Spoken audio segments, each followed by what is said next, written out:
ಮೊನ್ನೆ ಒಬ್ರು heart patient ಕ್ಲಿನಿಕ್ಗೆ ಬಂದಿದ್ರು ಅಂಡ್ ಅವ್ರು ಕೇಳಿದ್ರು, ಸರ್ ಬೇರೆಯವ್ರ ಹಾಗೆ ನಾನು ಕೂಡ ಎಕ್ಸರ್ಸೈಸ್ ಮಾಡ್ಬೇಕಂತ ಇದೀನಿ, ಸೊ ನನಗೆ ಸ್ವಲ್ಪ ಗೈಡ್ ಮಾಡ್ತೀರಾ ಅಂತ. ಈಗ ಬೇರೆಯವ್ರ ತರ ಹಾರ್ಟ್ ಪೇಷಂಟ್ಸ್ ಗೆ ಇಂಟೆನ್ಸಿಟಿ ತುಂಬಾ ಜಾಸ್ತಿ ಮಾಡೋದು ಅವೆಲ್ಲ ಮಾಡಕ್ಕಾಗಲ್ಲ. ಯಾವುದೇ ಎಕ್ಸರ್ಸೈಸ್ ಇರಲಿ ಸ್ಲೋ ಆಗಿ ಶುರು ಮಾಡಬೇಕು. For example, first brisk walking 10 to 20 minutes ಮಾಡಿ, ಸ್ಲೋಲಿ ಅದರ ಡ್ಯೂರೇಷನ್ ನ ಇನ್ಕ್ರೀಸ್ ಮಾಡಿ. ಸ್ಲೋ ಜಾಗಿಂಗ್ ಅಂತೀವಲ್ಲ ಅದನ್ನ ಮಾಡಬಹುದು. ನೆಕ್ಸ್ಟ್ ನಿಮ್ಗೆ ಯಾವ್ದ್ರಲ್ಲಿ ಇಂಟ್ರೆಸ್ಟ್ ಇರುತ್ತೆ. ಫಾರ್ ಎಕ್ಸಾಂಪಲ್, ಕೆಲವರಿಗೆ ಜಾಗಿಂಗ್ ಇಷ್ಟ ಆಗುತ್ತೆ, ಸ್ವಿಮ್ಮಿಂಗ್ ಇಷ್ಟ, ಡ್ಯಾನ್ಸಿಂಗ್ ಕೂಡ ಕೆಲವರಿಗೆ ಇಷ್ಟ ಆಗುತ್ತೆ. ಇದೆಲ್ಲ ಏರೋಬಿಕ್ಸ್ ಅಂತ ಹೇಳ್ಬೋದು. ಇದು 5 days per week ವರೆಗೂ ಮಾಡಬಹುದು ನೀವು. ಕೆಲವೊಬ್ಬರಿಗೆ ಇನ್ನೂ ಇಂಟ್ರೆಸ್ಟ್ ಇರುತ್ತೆ, ಅವರು ನಾನು ಸ್ಟ್ರೆಂತ್ ಟ್ರೈನಿಂಗ್ ಕೂಡ ಮಾಡ್ತೀನಿ ಸರ್ ಅಂತ ಹೇಳ್ತಾರೆ.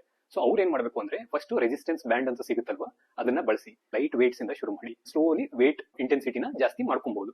ಇದು ನೀವು ವಾರದಲ್ಲಿ 2 ದಿನ ಇನ್ಕ್ಲೂಡ್ ಮಾಡಿದ್ರು ಸಫಿಶಿಯಂಟ್ ಇರುತ್ತೆ. ಬಟ್ ಇಲ್ಲಿ ಒಂದು ಇಂಪಾರ್ಟೆಂಟ್ ಥಿಂಗ್ ಏನಿದೆ ಅಂದ್ರೆ, ಸ್ಟ್ರೆಂತ್ ಟ್ರೈನಿಂಗ್ ಗಿಂತ ಮುಂಚೆ ವಾರ್ಮ್ ಅಪ್, ಆಮೇಲೆ ಸ್ಟ್ರೆಂತ್ ಟ್ರೈನಿಂಗ್ ಆದ್ಮೇಲೆ cool down session around 5 to 10 minutes include ಮಾಡಲೇಬೇಕು. ನಿಮ್ ಫ್ಲೆಕ್ಸಿಬಿಲಿಟಿ ಚೆನ್ನಾಗಬೇಕು ಅಂಡ್ ಬ್ಯಾಲೆನ್ಸ್ ಚೆನ್ನಾಗಿರ್ಬೇಕು ಅಂತ ಅಂದ್ರೆ ನೀವು ಯೋಗ, ಸ್ಟ್ರೆಚಿಂಗ್ ಎಕ್ಸರ್ಸೈಸ್ ಮೇಲೆ ಫೋಕಸ್ ಮಾಡಬೇಕು. ಕೆಲವೊಂದು ಲೈಫ್ ಸ್ಟೈಲ್ ಚೇಂಜಸ್ ಕೂಡ ತುಂಬಾ ಹೆಲ್ಪ್ ಆಗುತ್ತೆ. For example, long time sitting ಬದಲು ಯಾವಾಗಲೂ ಮೂವ್ ಆಗ್ತಾ ಇರಿ. ಮನೆಯದು ಆಕ್ಟಿವಿಟೀಸ್ ಏನಿರುತ್ತೆ ಅದರಲ್ಲಿ ಇನ್ವಾಲ್ವ್ ಆಗಿ ಗಾರ್ಡನಿಂಗ್ ಮಾಡಬಹುದು. ಎಲಿವೇಟರ್ಸ್, ಲಿಫ್ಟ್ ಬಳಸೋ ಬದಲು ಅರೌಂಡ್ 2 floors ವರೆಗೂ ನೀವು ಸ್ಟೆಪ್ಸ್ ನೇ ಯೂಸ್ ಮಾಡಬಹುದು. ಎಷ್ಟು ಇಂಟೆನ್ಸಿಟಿ ವರೆಗೂ ನೀವು ಮಾಡಬಹುದು ಅಂದ್ರೆ, ನೀವು ಯಾವುದೇ ಎಕ್ಸರ್ಸೈಸ್ ಮಾಡಬೇಕಾದ್ರೆ ಕಂಫರ್ಟೇಬಲಿ ಮಾತಾಡುವಷ್ಟು ಎಬಿಲಿಟಿ ಇರಬೇಕು. ತುಂಬಾ ಬ್ರೆತ್ಲೆಸ್ ಆಗೋದು, ಅಲ್ಲಿವರೆಗೂ ರೀಚ್ ಆಗೋದು ಹಾರ್ಟ್ ಪೇಷಂಟ್ಸ್ ಗೆ ಒಳ್ಳೇದಿರಲ್ಲ. ಯಾವಾಗ ಸ್ಟಾಪ್ ಮಾಡಬೇಕು ಅನ್ನೋದು ಕೂಡ ಗೊತ್ತಿರಬೇಕು.